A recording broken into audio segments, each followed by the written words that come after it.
Hi friends, எல்லோரும் நல்லா இருக்கீங்க நம்புகிறோம். இந்த vlogல சூப்பரான ரெசிபீஸ், இன்ட்ரெஸ்டிங் ஃபேக்ட்ஸ்லாம் பார்க்க போகிறோம். நம்ம சேனலை ஃபஸ்ட் டைம் பார்க்குறீங்கன்னா ப்ளீஸ் சப்ஸ்கிரைப் பண்ணிவிட்டு பாருங்கள். பெரியவ அக்கா வீட்டுக்கு போயிருக்கா. ஸோ நானும் பாப்பாவும் தான். ஈவினிங் ஃப்ரெஷ் ஆகிட்டு வீட்டுக்கு வெளியே ஒரு வாக். ஈவினிங்கில் நல்லா இந்த மாதிரி விளையாட விட்டோம்னா நைட்டு சீக்கிரமாக தூங்கிடுவாங்க அந்த டயர்டில். கிச்சனில் இருந்த பாத்திரம்லாம் வாஷ் பண்ணிவிட்டு ஒரு ஸ்ட்ராங்காக காஃபி போட்டு குடிச்சிட்டு சமையல் வேலை ஸ்டார்ட் பண்ணிட்டேன். எக் ட்ராப் சூப் தான் பண்ணியிருந்தேன். இது ஆல்ரெடி ஷார்ட்ஸில் போட்டிருக்கேன். பட் சப்ஸ்கிரைபர் ஒருத்தவங்க என்ன இன்க்ரீடியன்ஸ் போட்டிருக்கீங்கன்னு தெரியலன்னு சொல்லியிருந்தாங்க. அதுக்கு முன்னாடி சொரக்காய் நூடுல்ஸ்க்கு மாவு பிசைஞ்சிக்கலாம். இந்த மாவு நம்ம ரெடி பண்ணிட்டோம்னா இது நீங்கள் சப்பாத்தியாகவும் போட்டுக்கலாம், நூடுல்ஸாகவும் போட்டுக்கலாம். இந்த நூடுல்ஸ் பண்ணுறதுக்காக ஆஃப் சொரக்காவை தோல் எடுத்துகிட்டு சின்ன சின்ன பீசஸாக கட் பண்ணிக்கலாம். அது கூட ஒரு பச்சை மிளகா, சின்ன துண்டு இஞ்சி, 2 பல் பூண்டு இதெல்லாம் மிக்சியில் சேர்த்து நல்லா பேஸ்ட் பண்ணிக்கலாம். கூட 1/4 ஸ்பூன் ஜீரகம் சேர்த்து அடிச்சுக்கோங்க. அந்த பேஸ்ட் நல்லா நைஸாக இருக்கட்டும். ஏதாவது திப்பை இருந்தால் எடுத்துருங்க.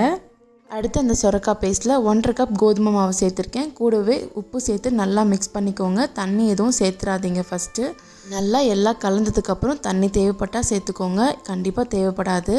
நல்லா சப்பாத்தி மாவு பதத்துக்கு சாஃப்டாக பசிச்சுக்கோங்க. ரொம்ப டைட்டாக இருக்க வேணாம். லாஸ்ட்டாக எண்ணெய் தடவி ஒரு 15 நிமிஷத்துக்கு உருட்டும்.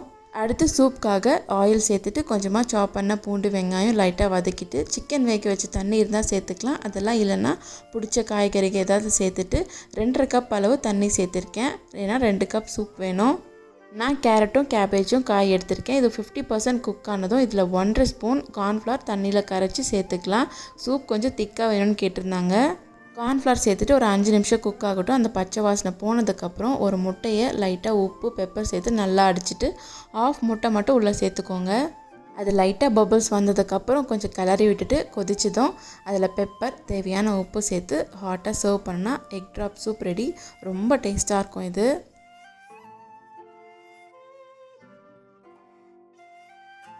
அடுத்து நூடுல்ஸ் பண்ண ஸ்டார்ட் பண்ணிடலாமா? குழந்தைங்களுக்கு ரொம்ப பிடிச்ச நூடுல்ஸ் இந்த மாதிரி ஹெல்த்தியாக பண்ணி கொடுங்க. இதில் நம்ம எந்த காய் வேணாலும் சேர்த்து பண்ணலாம். நான் லாஸ்ட்டாக முருங்கைக்காயில் கூட பண்ணியிருந்தேன். அதை வேக வச்சு அந்த பல்ப் எடுத்து சப்பாத்தி மாவு பிசைஞ்சு அதில் நூடுல்ஸ் போட்டேன். ரொம்ப சூப்பராக இருந்தது. கொஞ்சம் கொஞ்சமாக மாவை முறுக்கு பிழிகிற குழாயில் சேர்த்துட்டு நல்லா கொதிக்கிற தண்ணியில் 1 ஸ்பூன் எண்ணெய், உப்பு சேர்த்து அந்த மாவை பிசைஞ்சு விட்டுக்கோங்க. இதை பார்த்துட்டு அவர் இது என்ன அத்தோவான்னு கேட்டாங்க. அப்புறம் தான் விளங்குச்சு நான் பெரிய அச்சு போட்டு புழிஞ்சிருக்கேன்னு. இந்த பெரிய அச்சிலுமே டேஸ்ட்டில் எந்த டிஃப்ரென்ஸும் இல்லை. ரொம்ப சூப்பராக இருந்தது. சொரக்காய் வாசனை சுத்தமாக கிடையாது. இது அந்த தண்ணியில் சேர்த்துட்டு 1/4 மணி நேரத்துக்கு மேலே நல்லா வேக வைக்கணும். 15 நிமிஷம் நல்லா வெந்ததும் அந்த நூடுல்ஸை எடுத்து அப்படியே டேப் வாட்டர் தண்ணியில் அலசிடுங்க. கொஞ்சம் ஆறுனதும் அதை எடுத்து ஸ்ட்ரெயினரில் மாற்றிக்கலாம். ஸ்ட்ரெயினர் இல்லைன்னா வீட்டில் மாவு அரைக்கிற ஜல்லடி இருக்குங்களா, அதில் கூட சேர்த்துக்கோங்க. ஒரு பக்கம் நூடுல்ஸ் வெந்துட்டுருக்கோம். இன்னொரு பக்கம் நான் பேன் வச்சு நூடுல்ஸ்க்கு தேவையான வெஜிடபிள்ஸும் ஃப்ரை பண்ணிட்டேன். கொஞ்சமாக ஆயிலில் ஆனியன், தேவையான வெஜிடபிள்ஸ் சேர்த்துக்கலாம். இது கூட நான் எந்த சாஸுமே ஆட் பண்ணல. கரம் மசாலா மட்டும்தான் ஆட் பண்ணியிருக்கேன். அதுக்கப்புறம் உப்பு, பெப்பர், அவ்வளோதான். வேறு எந்த மசாலாவுமே இதில் கிடையாது. ட்ரஸ்ட் மீ, இந்த நூடுல்ஸ் எல்லாருக்குமே ரொம்ப பிடிக்கும். சின்னவங்கலேருந்து பெரியவங்க வரைக்கும். இதில் என்ன காய் சேர்த்துருக்கோன்னு யாராலையுமே கண்டுபிடிக்க முடியாது. நீங்கள் என்ன காய் விருப்பப்படுறீங்களோ எதை வேணாலும் சேர்த்துக்கலாம். முருங்கைக்காய், பூசணிக்காய், சுரைக்கான்னு எந்த நீர்க்காய் வேணும்னாலும் சேர்த்துக்கலாம். கேரட், பீட்ரூட் இதோட ஜூஸ் சேர்த்தும் பண்ணலாம். இதே மெத்தடில் பண்ணோன்னா எல்லாமே ரொம்ப சூப்பராக இருக்கும்.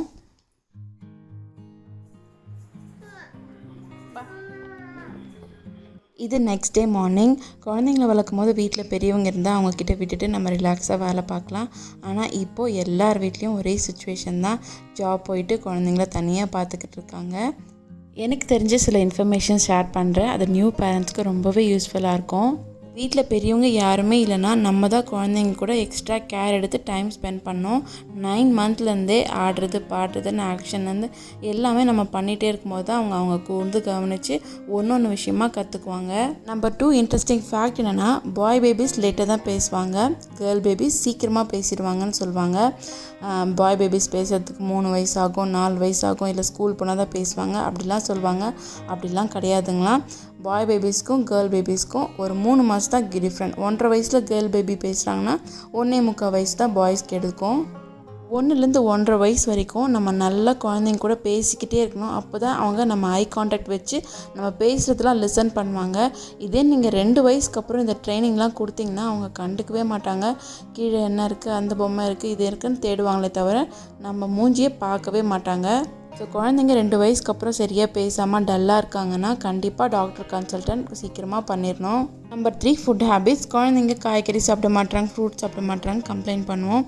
ஆனால் நம்ம எவ்வளோ அதிகமாக சாப்பிட்றோமோ நம்மளை பார்த்து ஆட்டோமேட்டிக்காக அவங்களும் சாப்பிட ஆரம்பிச்சிருவாங்க. ஆனால் இதை சின்ன வயசுலேருந்து ப்ராக்டிஸ் பண்ணணும். ஸோ நீங்கள் சின்னதுலேருந்தே நீங்களும் சாப்பிட்ணும், குழந்தைங்களுக்கும் கொடுத்தீங்கன்னா கண்டிப்பாக அவங்க சாப்பிட்டுக்குவாங்க. நம்பர் 4 குழந்தைங்களோட ஹேபிட்ஸ். நம்ம குழந்தைங்கள நிறைய கம்ப்ளைண்ட் பண்ணுவோம், எப்போ பார் ஃபோன் பார்த்துட்டே இருக்காங்க, இந்த தப்பு பண்ணுறாங்க, அது இதுன்னு. பட் எல்லா ஹேபிட்ஸுமே நம்மக்கிட்ட இருந்தோம், நம்ம சரௌண்டிங் கிட்ட இருந்தோம் தான் அவங்க காப்பி பண்ணுவாங்க. அவங்களுக்கு அது தெரியாது. இப்போ கூட நீங்கள் பார்க்கலாம், நான் நிறைய வீடியோ எடுக்க ஸ்டார்ட் பண்ணதுலேருந்து என் பாப்பா ஃபோன் எடுத்தால் அவளுமே ஆட்டோமேட்டிக்காக வீடியோ எடுக்கிறா. வீடியோஸ் எதுவும் பார்க்க மாட்டா, டைரெக்டாக கேமரா ஆன் பண்ணிவிட்டு அதெல்லாம் கவர் பண்ணிக்கிட்டு இருப்பா. நல்லாவே தெரியுது என்கிட்ட இருந்து இந்த ஹேபிட் வந்திருக்குன்ட்டு. ஸோ இதை மாற்றுறதுக்காக நான் கொஞ்சம் நேரம் இப்போல்லாம் புக்ஸ் எடுக்க ஆரம்பிச்சிருக்கேன். ஸோ என்னை பார்த்து அவளும் கொஞ்சம் நேரம் புக்ஸ் கூட டைம் ஸ்பெண்ட் பண்ணுவாள். அடுத்து லாஸ்ட் முக்கியமான பாயிண்ட், ஸ்ட்ரெஸ். குழந்தைங்கள வளர்க்கும் போது கண்டிப்பாக ஸ்ட்ரெஸ் அதிகமாக அம்மாக்களுக்கு இருக்கும். ஸோ அதை டேடிஸ் புரிஞ்சுக்கிட்டு அம்மாவை மட்டும் வெளியே கூட்டு போகலாம், இல்லை குழந்தைங்களோட சேர்த்து வெளியே கூட்டு போய் கொஞ்சம் டைம் ஸ்பெண்ட் பண்ணால் ரிலாக்ஸ் ஆகிடுவாங்க, 4 செவத்துக்குள்ளே மட்டும் இருக்காமல். எனக்கு ஸ்ட்ரெஸ்ஸாக இருந்தால் ஃபஸ்ட் கேட்குறது பானிபூரி சாப்பிட போகலாமான்ட்டு. ரோடு வரைக்கும் தான் போவேன், பெரிய அவுட்டிங்லாம் இல்லை. பாப்பாவை ஃபீட் பண்ணி தூங்க வச்சுட்டேன். இதோட இந்த vlog முடியுது. ஸோ பேரண்டிங் தனியாக பண்ணும்போது கஷ்டமாக தான் இருக்கும். ஸோ இந்த மிஸ்டேக்ஸ்லாம் அவாய்ட் பண்ணிவிட்டு ரொம்ப கேர்ஃபுல்லாகவும் ஹாப்பியாக குழந்தைங்க கூட டைம் ஸ்பெண்ட் பண்ணுங்கள். இன்னொரு இன்ட்ரெஸ்டிங் vlogல பார்க்கலாம். அது வரைக்கும் பாய், டேக் கேர், தேங்க்யூ ஃபார் வாட்சிங்.